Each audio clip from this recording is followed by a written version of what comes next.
საგამშვიდობისა, ბატონებო და ქალბატონებო, ეთერშია ფუტზალის აჭარის რეგიონალური ასოციაციის ტელევიზია. წარმოგიდგენთ კიდევ ერთ მონაწილეს აჭარის თასისა.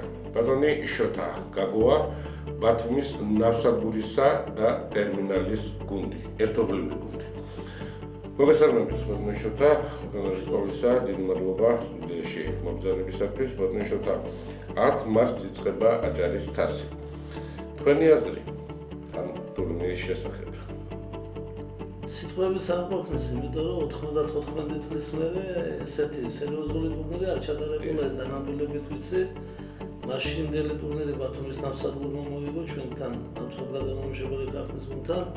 ეხლა რომ მითხეს 16 გუნდი მონაწილეობს, მე უბრალოდ 94 წლის მერე ვერ გამიხსენებ მინიფეგურთის და ფუტზალის ტურნირს, რამდენი გუნდები მონაწილეობს. ახალი შემადგენლობა მოვიდა, ახალგაზრდა ბიჭები ეთყობა ენთუზიაზმით არიან სავსე და უნდათ რაღაც სერიოზული ძვრები გააკეთონ და მივესალმებით სულით და გულით და ხებულობთ მონაწილეობას. ბატონი შოთა, როგორია თქვენი პერსპექტივა ამ ტურნირში?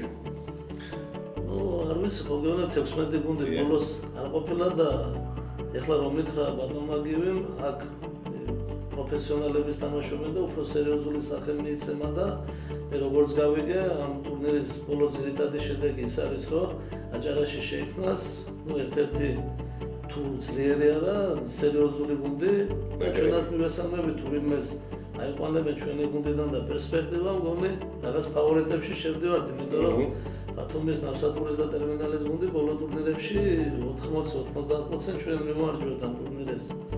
ეხლა არ ვიცი რომ მონაწილეობს დინამო ბათუმის გუნდის ყოფილა და სერიოზული ბიჭებია, ყველა ერთმანეთს ვისმოთ ეხლა. ამითაა აჭარა პატარა და ამითაა რომ ყველა ერთმანეთს ვისმოთ. ვიბრძოლებთ ბოლომდე.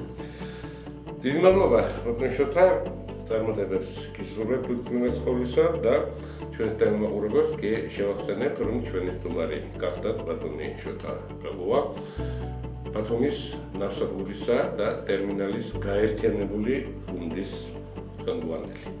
დიდი მადლობა თქვენი მოწვევისთვის და თავის კიდე ტურნირზე ხშირად შევხვდებით და რა თქმა უნდა. ამით დავასრულოთ ჩვენი გადაცემა, გისურვებთ ყოველივე კარგს, კარგად ბრძანდებოდეთ.